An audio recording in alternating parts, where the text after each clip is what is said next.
Okay, once again, I'm wearing my supernatural hat and my supernatural t shirt. Today's topic is the banality of evil. Now, if you see people going around scratching their nose a lot, what is the cause of people scratching their nose? It's that irritation feeling that your nose gives you. And that is the way that you can know. But there's something causing a reaction. So the reaction is the feeling in your body of being itchy. And we're trained from long years of being on planet Earth to know that for every reaction, which is the reaction is feeling itchy, there is a cause. And then we have to go and figure out what is the cause of itch. Is it an allergy? If you go back to the idea that we live in a matrix, and there was one part of the matrix where Keanu Reeves, as Mr. Anderson, found that his body had the mouth, or where the mouth was, the skin just covered it all, so there was no more mouth. And after you've had a lifetime of being considering yourself human, and then your human form is altered in such a way that you can't say anything anymore because your mouth doesn't open because you got no more mouth.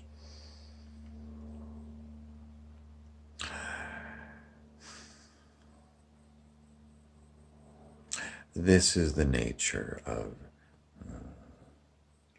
supernatural.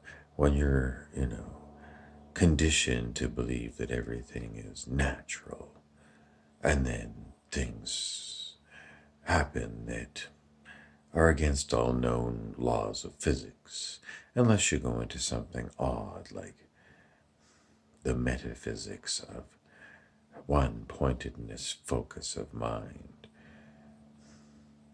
What is one pointedness of mind? It is when you focus your mind.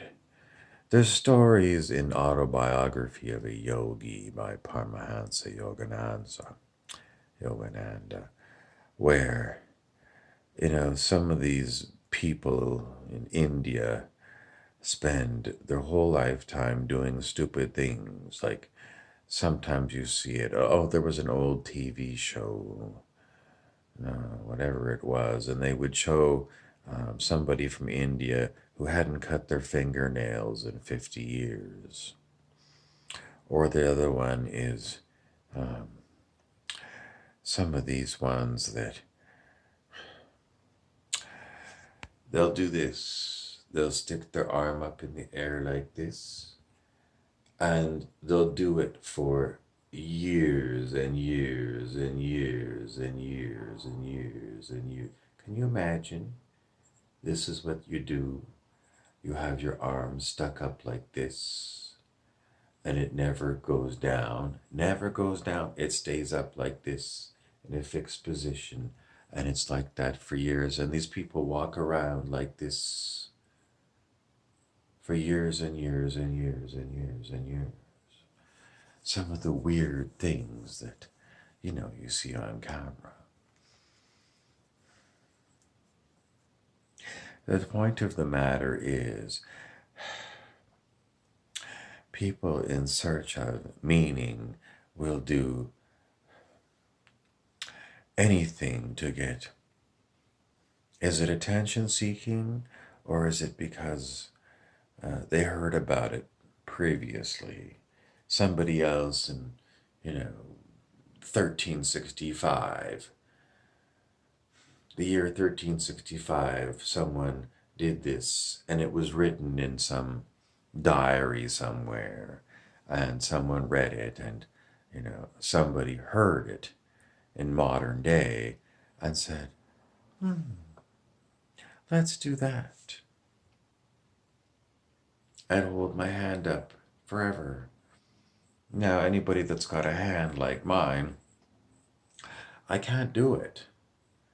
I can't do it. My arm just gets tired, my shoulder gets tired, and the arm just collapses. But, this is the story that they tell that, there are people that can do this. These stories of the so called superhuman people that can do things that, you can't. But I was back to the topic of the banality of evil. The banality of the evil is like, this is the banality of evil, an unmade bed. The banality of evil is something that's got the ability, without an allergy, to make your skin itchy, you know, to give you the sensation of someone taking a feather and sticking it up your nose and tickling you on the inside of your nose and doing it over and over and over again. So is it the matrix? In other words, is it artificial intelligence that has captured us here on this place that we live? Is it really the AI? Or is it demonic beings? Demonic AI?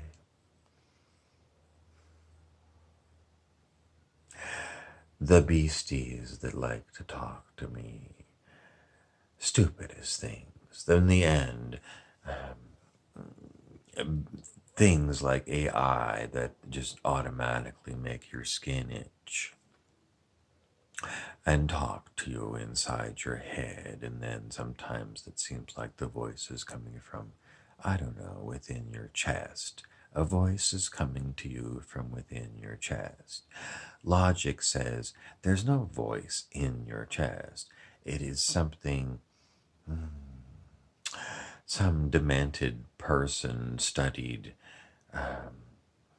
the different points inside your brain, the different cellular structures within your brain, and then they figured out a way to stimulate them by remote control using, things that we don't really understand, things like scalar waves, for example. No one really understands scalar waves. They're not taught in school.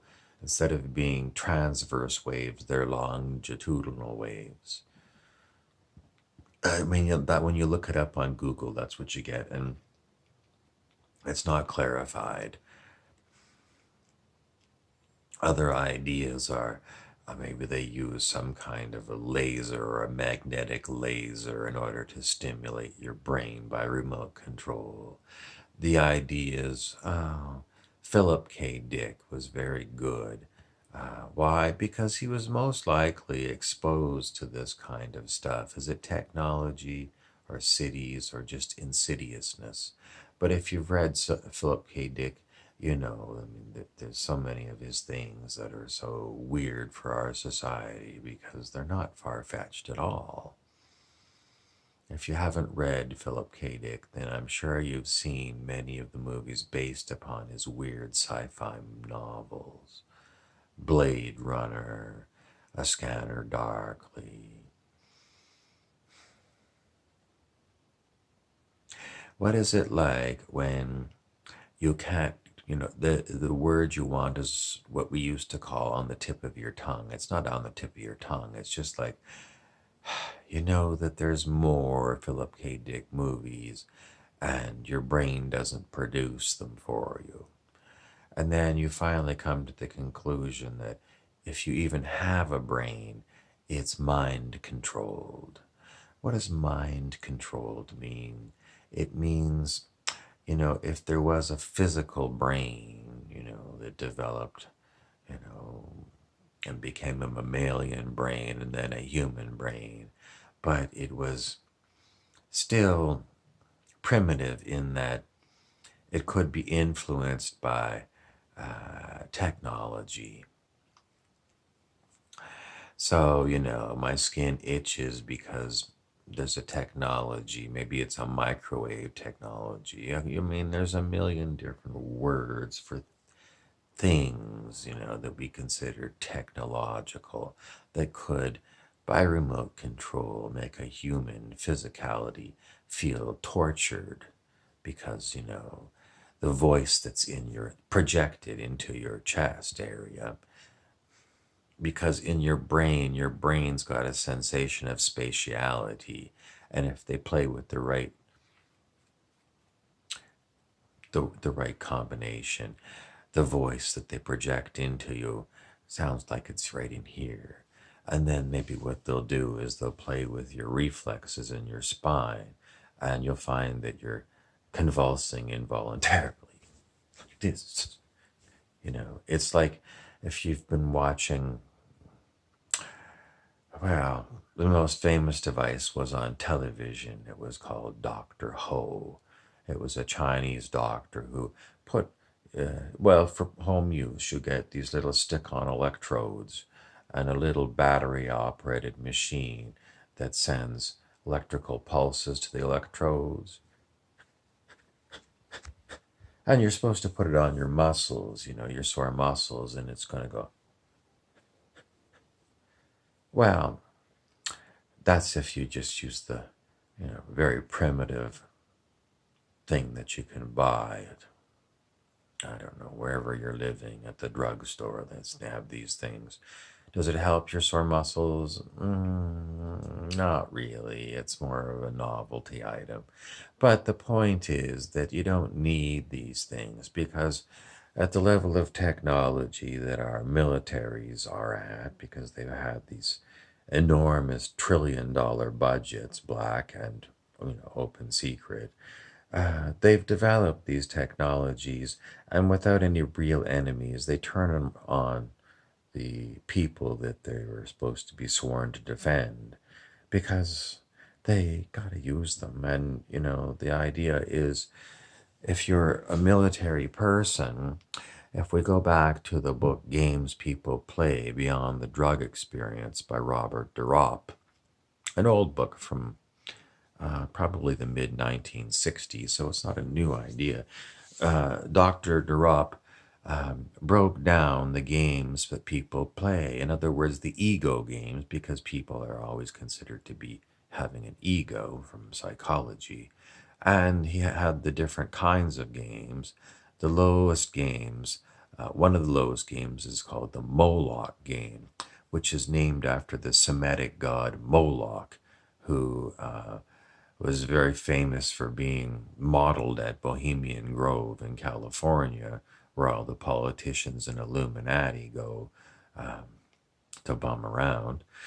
And in the story, Moloch wasn't even a god. It was a large metal statue that was hollow on the inside. And in the olden days, according to the mythology, the people of, it was around, let's say, Lebanon, that part of the world might have been, I don't know how you pronounce it. Is it Canaan or Canaan in the Bible? It's been a long time since I've been to a Christian church. But anyway, what happened was the people wanted to make human sacrifices to this god, Moloch. It wasn't even a god. It was simply somebody's warped idea. Let's make a hollow metal statue. And so they collected up all the infants and put them inside of the statue. It was probably had a hinge on it so you could open it up, put all the babies inside, close the hinge, and then they would light a wood fire or a coal fire underneath the metal statue of Moloch and, cook the babies. And this is what happens now. The same mentality that sacrificed human babies to this non-existent God. It was just this idea of, we're going to cook babies today. These same kind of people play the Moloch game, and this is what Robert DeRopp in his book talks about as a very low game. In other words, you would have to be considered a psychopath to play this game. And yet, this is what he describes as those who participate in the militaries of the world do. If you belong to the military, you're not protecting freedom. You're playing the Moloch game because your game is murder. Murder for pleasure, murder for money, murder for apparently protecting your country. And everyone knows that all the countries are, well, they're not really about freedom, you know. What freedom do you have on the planet, prison planet, that Alex Jones talks about? Am I being too negative for you? No, I'm not. This is the state of planet Earth, where you have so many people wandering around. Last night I drove around my little shitbox town, and what did I see? I saw an incredible number of people who drink too much booze and people doing crack in the streets. I saw crack whores singing karaoke, and I saw nothing else available for these people. I mean, there's nothing else open. You can go into your corner store and buy some chips and pop, but you can't stay there. The libraries are all closed. The public parks, you're not allowed to be in them past 11 p.m. And you're not really supposed to be loitering on the streets, although they do, where they do their crack. This is the state of humanity in my city. The rest of them barricade them in their houses and watch their televisions until they're sleepy tired, at which point they go to bed, and they hope that the gangs don't come to try to break into their houses in the middle of the night while they're asleep. Some of the people, no, none of the people are really free. This is not freedom. And if you're playing the Moloch game in the military and you're protecting this city from the Russians or the Chinese, I don't think the Russians or the Chinese want these cities, and they don't want the people in the cities, and there is really no human resources in these cities, because basically everyone is reduced to a just boring job. What's more boring than working in a store like a Walmart and being the clerk for 8 hours a day, or maybe 12 hours a day, because you don't get paid enough to pay your rent. This is the freedom that you're protecting, Mr. Military. Someone I know works for Google in Palo Alto and says they can't get people to work in Palo Alto because the real estate's too expensive, even for the high-paid people at Google. So they perhaps live in Seattle. But I've been to Seattle, and I know it's the same deal in Seattle.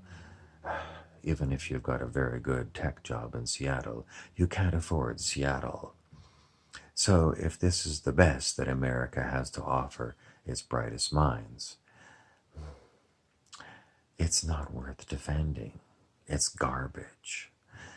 And that's, if you're at the tip of the, you got a bright mind, that's where they put you. If you're stupid, well, I don't know what you do. But as far as what's supernatural, Arthur C. Clarke, the famous sci-fi author from many decades ago, said that sufficiently advanced technology and magic are indistinguishable. So you think it's magic that, by remote control your skin itches, or you've got a doctrinal sensation in your body while you're lying in bed behind your locked doors. And you think, well, I'm not doing this. I'm imitating this. I'm using my own will to do this. But when this happens to you without your will doing it, and you're inside your bedroom, inside your locked house at whatever time of the day, and the voice says, "Are you enjoying the doctor? Ho, ho, ho, ho, ho."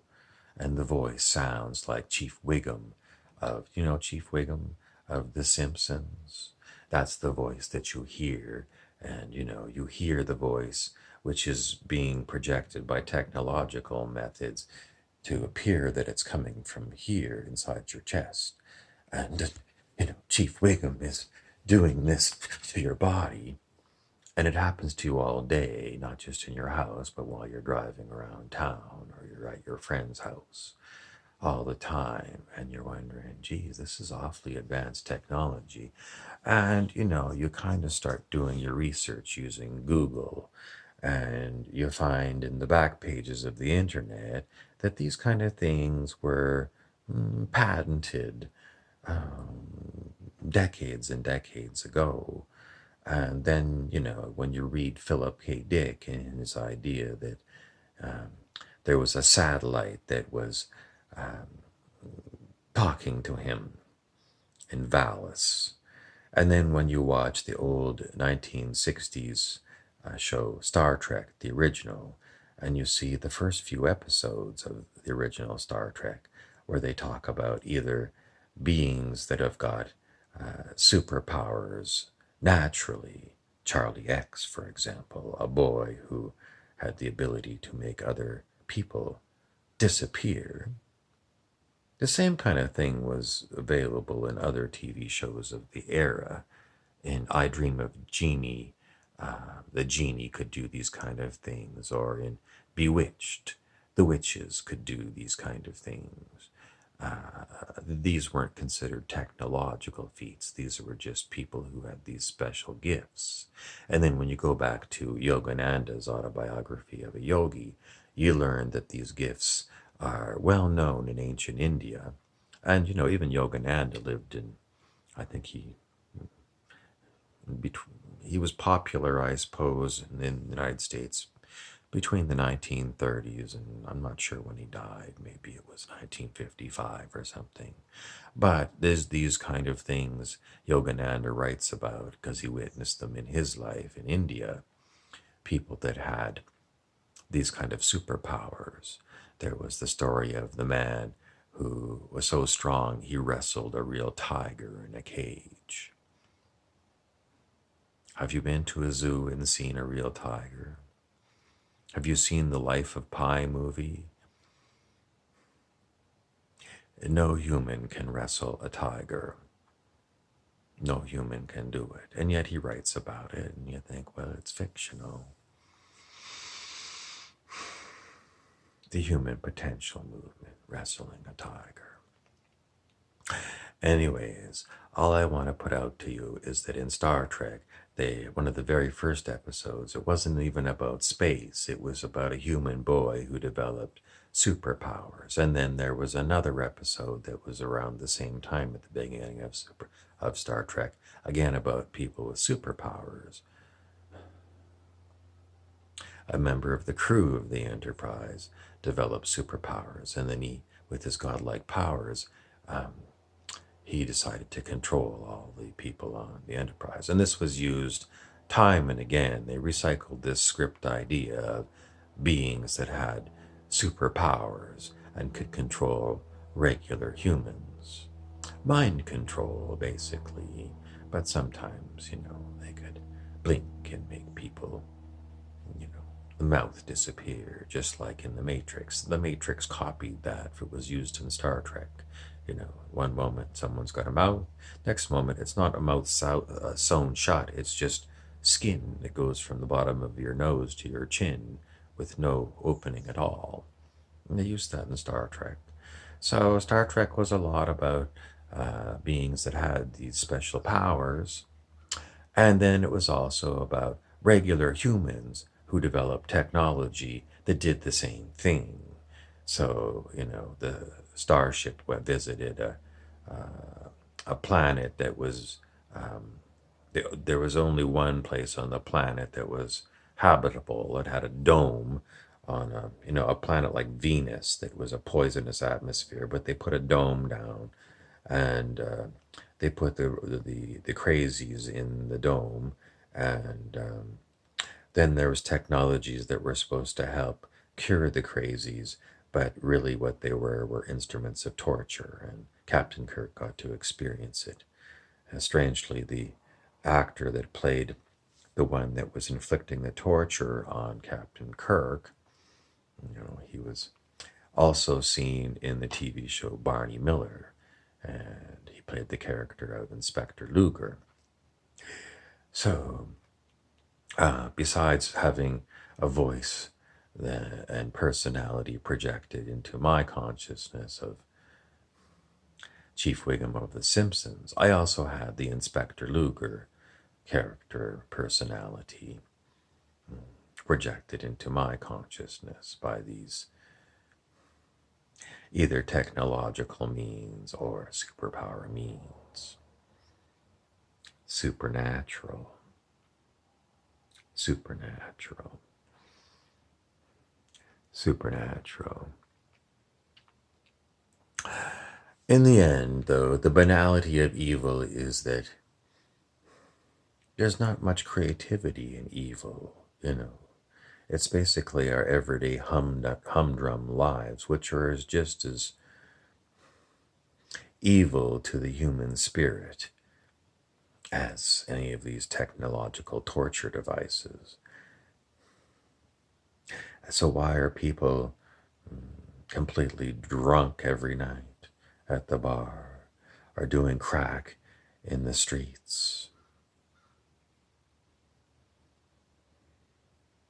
In ancient India, if I go back to ancient India, the stories are of this substance called soma that people would take when they couldn't handle regular reality anymore. And so they would take soma, and then people modern day have tried to figure out, well, what is soma? Was it real, or is it just some fictional thing that they put into these stories from long ago? I think the best guess that people came up with was that they were magic mushrooms, which gave people a bit of a psychedelic trip. But this idea of soma was used in, I think it might have been Brave New World, which was another one of these dystopian novels about the future. The Chief Wiggum character that's with me now wants me to say Orwell, but I don't think it was Orwell. He also wants to remind me of other books that I read in high school, like The Day of the Triffids. Just, trashy, sort of semi-sci-fi novels that, are now being used on the civilian population. If you've heard of the word gang stalking, well, it kind of makes it sound like it's a gang of people. But, when you've got these abilities, these technological abilities to go and terrorize your civilian population because you got nothing better to do, because your enemy is basically non-existent. If you're American, if you watch the news, your enemy is North Korea, Iran, or Russia. You always have to have an external enemy, but the biggest enemy of God is the enemy within your own country. They lied to you on the television and said you got to watch out for all these foreign countries, but the ones that whether you watch out or not, they're coming for you, are the ones that play the Moloch game in your military, and they decide to. They're bored, so they need a target. And, when I look through Google, it's all over the internet if you use Google. And there's example after example where the U.S. military has used its weaponry on the U.S. citizenry. In San Francisco, they sprayed bioweapons. Winnipeg, Canada, they sprayed bioweapons. The nuclear testing, they exploded nuclear bombs on purpose and they knew what the wind pattern was, and they kept exploding bombs to see what happens when the fallout drifts due to the prevailing winds over the cities of North America. Who's the biggest enemy to the United States during the Cold War of the 1950s, 60s, 70s, and 80s? The biggest enemy is the US military because it nuked North America. The Russians didn't do it. The American military nuked the civilian population. Supernatural? The banality of evil is well documented in Nazi Germany. The famous saying was,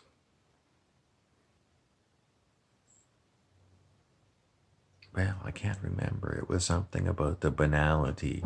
Banality means the boredom of evil. I mean, it's just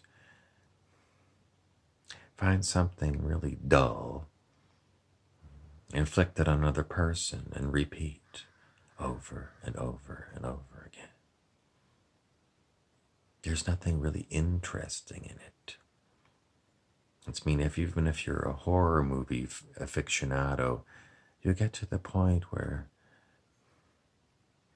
you go to the movie and you say, why did I bother?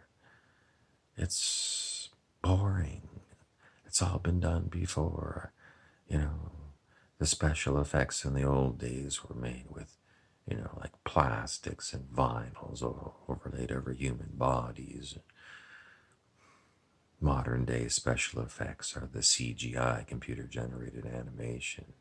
But when I go and watch the Avengers Endgame, it doesn't look real to me.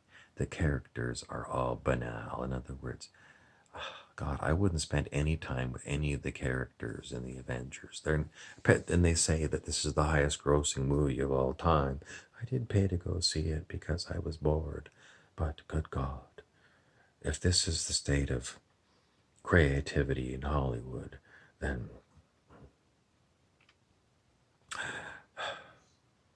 isn't there anything better? Unfortunately, our world is ruled by the corporations, the mega corporations, and they own all the movie theaters, and they put this crap in there. Crap, crap, crap, crap, crap.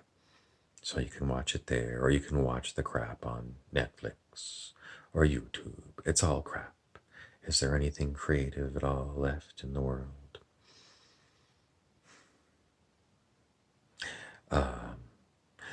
The voice that's being projected into me calls me Beacon. I haven't really been told why they call me Beacon. They used to try and say, well, you're a goody two-shoes, you were a utopian kind of person where you want to set the humans free, and them being demonic, they don't like me. But, the story really breaks down because the strangest thing, that they bring to my attention is in the consciousness research book out of Sedona, Arizona, made famous by the Sedona Method and Dr. David R. Hawkins' book, Power versus Force. Force is everything that the Moloch game people use on us. If you start feeling this itch and you go to the allergy doctor and, when I went, he said, well, I was allergic to certain tree pollens, but, in the winter when there's no tree pollen around and your skin still itches, is it mites or something, some kind of parasites? No, because the voice that's projected into you using these technologies tells you, it's me. The first voice that came to me via this was calling itself Rumpelstiltskin, and I remembered Rumpelstiltskin from my childhood, from, was it Hans Christian Andersen or something, one of those old fairy tale books. I know the story of Rumpelstiltskin. a strange thing. And it was an evil entity. It used these technologies to torture me and send horrible, horrible feelings to me. It would have outrages, it would be like someone who is just possessed with anger, and they would get into your mind and they would have an anger attack. Horrible, horrible. And it would go on for years, this Rumpelstiltskin character. And I didn't know what it was because it wasn't physical, it just was something I experienced. And then one day,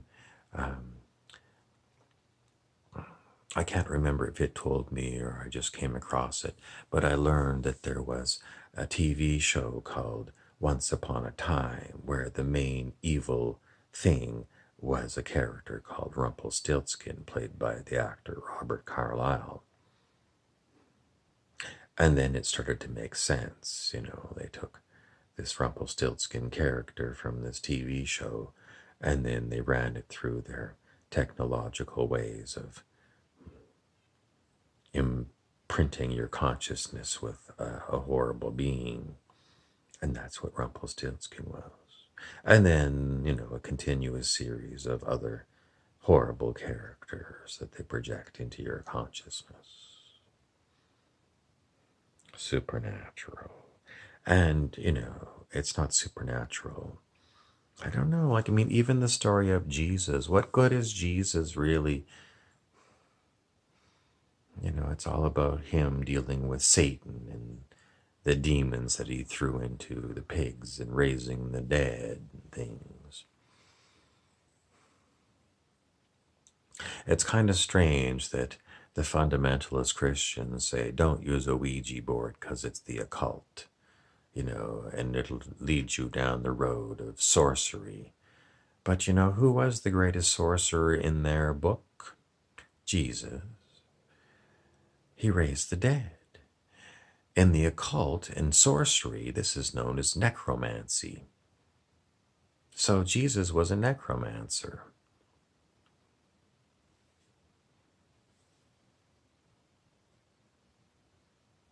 They want me to tell you the study of, it's not the study. Sometimes they want me to talk about things, and then what they do is they play with the physical brain, so what I was going to say doesn't come out properly. If you've got a speech impediment, in other words, like a stutter, and you read all the literature and it says your stutter is caused by some problem with your brain, it's not your brain that's not working. It's one of these technologies that is used to create a stutter, a flutter in your speech pattern. Supernatural? Is it technology that is indistinguishable from magic, or is it just magic? The last little bit comes back to the simulation theory that's propagated by Neil deGrasse Tyson, the so-called astronomer who's on YouTube, and Elon Musk of SpaceX and Tesla Motors. The idea that the planet Earth is not a planet at all. It is simply, to our awareness, the Matrix. It's basically a computer-generated simulation of a reality called planet Earth. And, this one that calls me Beacon, I call it Jesus, Jesus, Jesus, because a lot of times it goes, Jesus, Jesus, Jesus. This is another nasty personality, demonic. You would call all of these personalities that they send to me, on Supernatural. What are they dealing with? They're not dealing with polite things. They're demonic. They're horrible, nasty, evil, vile, disgusting things. And that's what I experience. Strangely enough, when I lived in Vancouver, Canada, and I became an extra in the movie business, the first job that I had was on this show, Supernatural. And I remember the director telling people in words what was going on. There was a big camera on a dolly and wheels going down this residential street in downtown Vancouver. and the director was telling people what was going on, and he said, "Oh, well, we see the demon going this way, the demon's going this way," and he used his arm to say the demon's going down this way on down the street, and then the camera followed where the director was pointing. So supernatural is all about demonic, which is evil beings, which are ones that don't like humans. Do they even have the ability to like or not like? They just are the cause of the itch of your skin. This has been another story for boys and girls. I'm Harry Weaver, your narrator.